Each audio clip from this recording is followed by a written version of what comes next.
बात है कि अब ये होमर जो है ना, ये तो बात किया युद्ध का, लेकिन इसके साथ साथ जब हम लोग इसकी किताबों को पढ़ते हैं ना, तो हम लोगों को उसके समय की, यानी होमर जिस काल का है, ये होमर के समय करीब मध्यकाल कहला रहा है, मतलब 1200 ईसा पूर्व के आसपास का जब समय है, तो उस समय की समाज की स्थिति को के बारे में पूछता है हमसे, या हमारी सामाजिक स्थिति क्या रही है, कैसी रही है, अर्थव्यवस्था क्या थी, ठीक है, राजा कैसा था, पॉलिटिकल उसका क्या पावर था, उसकी संस्कृति क्या थी, ये सारी चीजों पे हमसे सवाल पूछता है।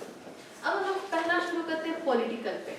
अगर राजा क्या था, इलियड अगर पूछा जाए कि होमर के समय में, होमर काल में राजाओं की क्या स्थितियां रही थी, ठीक है। तो होमर के काल की जब हम लोग बात करते हैं, तो राजा सबसे महत्वपूर्ण पद है, यानी राजा का पद सर्वोच्च है। सबसे पहला है राजा, या फिर जो ये पॉलिटिकल की बात है।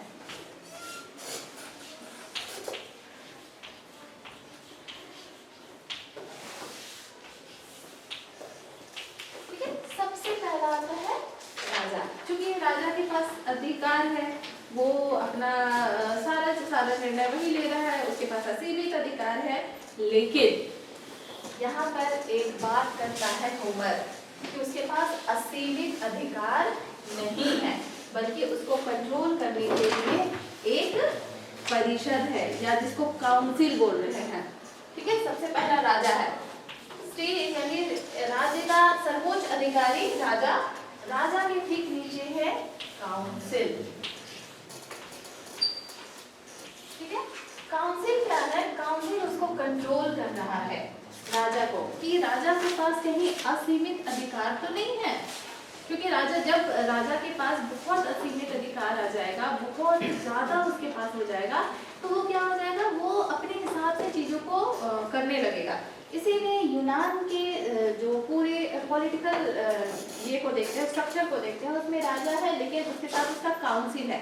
काउंसिल उसकी चीजों पे कंट्रोल करने का काम करती है। बिना काउंसिल के सदस्य के वो अपनी बातों को नहीं रख सकता है। उसको हर एक डिसीजन के लिए, चाहे युद्ध करना है, नहीं करना है, कहीं जाना है, कहीं ट्रीटी करना है, संधि करना है, किसी के साथ अच्छा फैमिली रिलेशन बनाना है, उस हर चीज में काउंसिल से उसको हेल्प लेना पड़ता था राजा को। और काउंसिल में 2 प्रतिनिधि होते थे, ठीक है।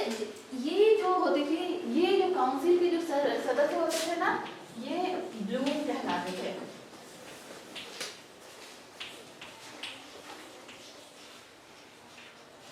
ये ब्लूम था। ब्लूम मतलब क्या था, ब्लूम काउंसिल के वैसे लोग थे जो कि एलीट क्लास के थे, ये उच्च वर्ग के लोग थे, जिनके पास असीमित अधिकार, जो बहुत अमीर वर्ग से आते थे, जिनके पास पैसा था, प्रॉपर्टी था, पावर था, और ये एडमिनिस्ट्रेशन में दखल रखते थे, बड़े लोग थे, ठीक है। तो ये ब्लूम उनके चीजों पे कंट्रोल करता था। ब्लूम के ठीक नीचे आते थे एक जनसाधारण लोग थे। जनसाधारण लोगों को भी यहाँ बुलाया जाता था।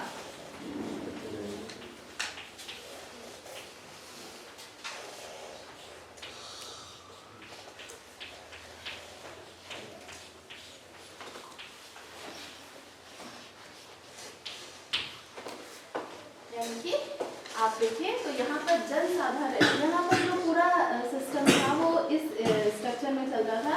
राजा के ठीक नीचे जो काउंसिल होते थे, काउंसिल के जो सदस्य थे वो ब्लूम थे, और ये लोग वो सदस्य थे जो बहुत अमीर वर्ग से आते थे, एलीट होते थे, या जिनके पास प्रॉपर्टी होती थी। उसी के साथ में कुछ ऐसे सदस्य भी होते थे सभा में या राजा को सहायता करने के लिए, जो साधारण लोगों की थी और जिन्हें एगोरा कहा जाता था। ये लोग जनसाधारण के लोग थे, इसमें कोई भी शामिल हो सकता था।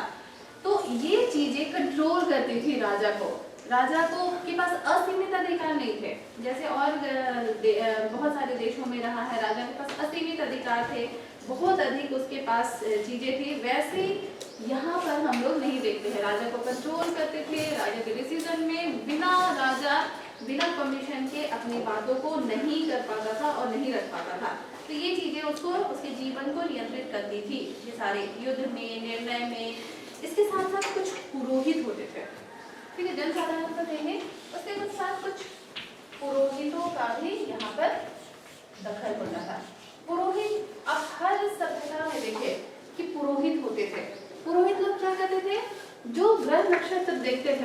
कब जो युद्ध होते थे, क्योंकि उस समय हर सब इतना सारा वॉर हो रहा है, तो वॉर का टाइम को, कब कौन सा समय सही है, कब सही नहीं है, क्या होना चाहिए, किधर से हम लोगों को क्या क्या, इवन आपको डायरेक्शन का भी पता चलता था कि किस डायरेक्शन में करेंगे तो सही होगा, युद्ध का निर्णय कैसे होगा, ये सारी चीजें डिसाइड होती थी। तो ये पूरा ना एकदम सिस्टम से चलता था, जिसमें हर कोई एक दूसरे को हेल्प करता था। इसके बाद आप देख रहे हैं कि कैसे सेनाएं रखी जाती थी, राजाओं के अमीर होते थे जो उसको सेना रखते थे, जो बहुत सारे उसको अधिकार भी दिए जाते थे। सम्मानित व्यक्ति ही ये ब्लूम के सदस्य हो सकते थे, जनसाधारण के लिए अलग संस्था होती थी, एगोरा रही थी। ये सारी चीजें हम लोग यहाँ पर देखते हैं।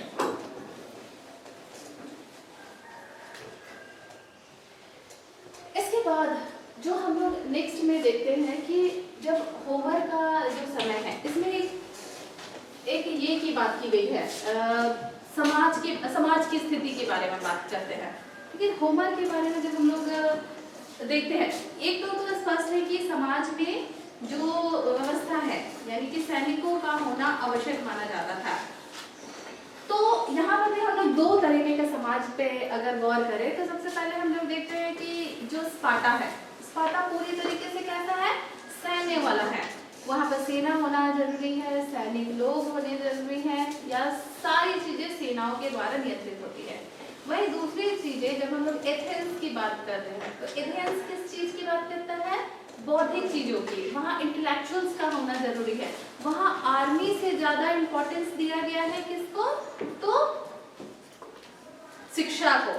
शिक्षा होना मतलब एजुकेशन जरूरी है, एजुकेशन में भी आपको लिटरेचर लिखना जरूरी है, आपको मेडिकल का जानकारी होना चाहिए, आप गणित पढ़िए, आप इसके साथ साथ शारीरिक व्यायाम की बात करते हैं। ये शरीर की ये जो शारीरिक चीजें हैं ना, बहुत ज्यादा खेलकूद का ये हमेशा आयोजन करते थे, इनके मनोरंजन में वो शामिल था, खेलकूद होना। फिर ये शिकार करना पसंद करते थे, घूमना पसंद करते थे, ये सारी चीजें इनके लाइफ का पार्ट थी, जिससे कि ये लोग नॉलेज गेन कर सके। तो जब हम लोग स्पार्टा की बात करेंगे तो वो पूरी तरीके से सैन्य प्रधान होगा, सेना से नियंत्रित होगा, सेना की चीजें चलेगी। लेकिन जैसे हम लोग एथेंस की बात करेंगे, एथेंस पूरी तरीके से बौद्धिक चीजों को प्रश्रय देगा, वहाँ की बौद्धिक चीजें को ये करेगा, प्रेजेंट करेगा। अब हम लोग महिलाओं की बात करते हैं जब इस समाज में, तो महिलाएं समाज में एक महत्वपूर्ण स्थान पे रही थी। ठीक है, भले सैनिकों की बात होती थी स्पार्टा में, लेकिन महिलाओं को भी महिलाओं से कई सारे डिसीजन में महिलाओं का भी महत्वपूर्ण रोल रहा था। उनसे डिसीजन में उनको सहभागी बनाया जाता था। कई ऐसे मामले थे जो महिलाओं से पूछे जाते थे। स्पार्टा में महिलाओं को जैसे लड़कों को शिक्षा दी जाती थी ना मिलिट्री, वैसे महिलाओं को भी रहा था, बहुत फ्रीडम रहा था यहाँ पर की महिलाओं को। यहाँ की महिलाएं स्वतंत्र थी, अपने हिसाब से जीवन जी सकती थी, इन पे बहुत बोझ नहीं था। बस एक दबाव रहता था कि ये स्वस्थ पुरुष या स्वस्थ बच्चे को जन्म दे जो मेल हो।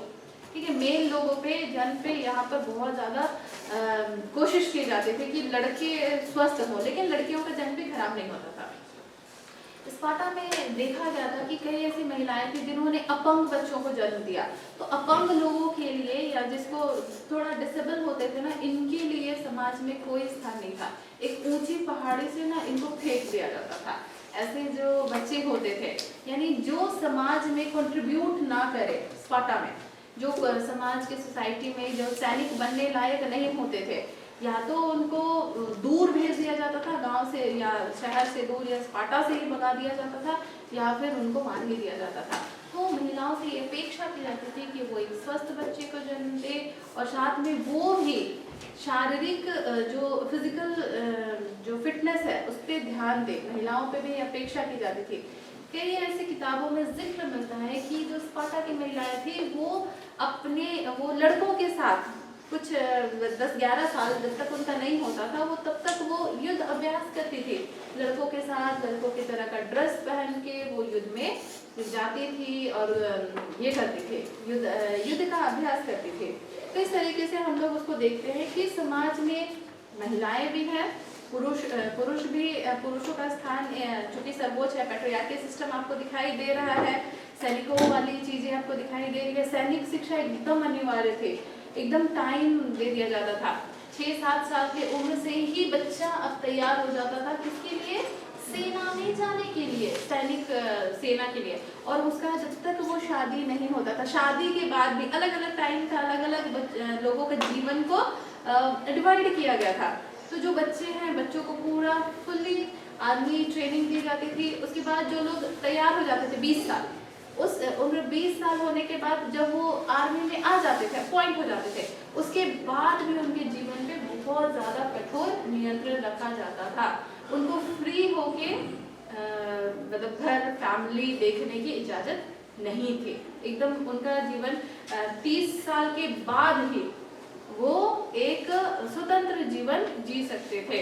लेकिन बचपन से लेके उनको 30 साल के बाद भी उनकी बहुत सारी, जब उनकी ज़रूरत होती थी ना, तो उनको जब स्पार्टा में जब भी सेना की ज़रूरत होती तो उनको आना पड़ता था।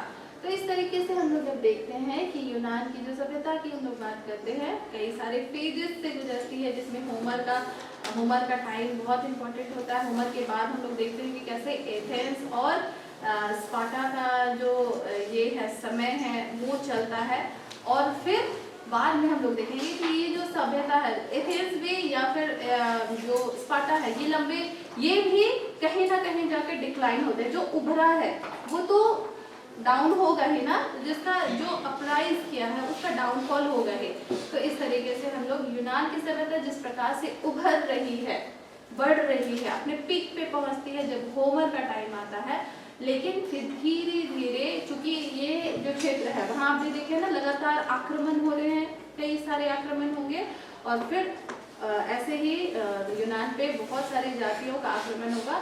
और फाइनली धीरे धीरे ये जो सभ्यता है, ये संस्कृति धीरे धीरे डिक्लाइन होता चला जाएगा।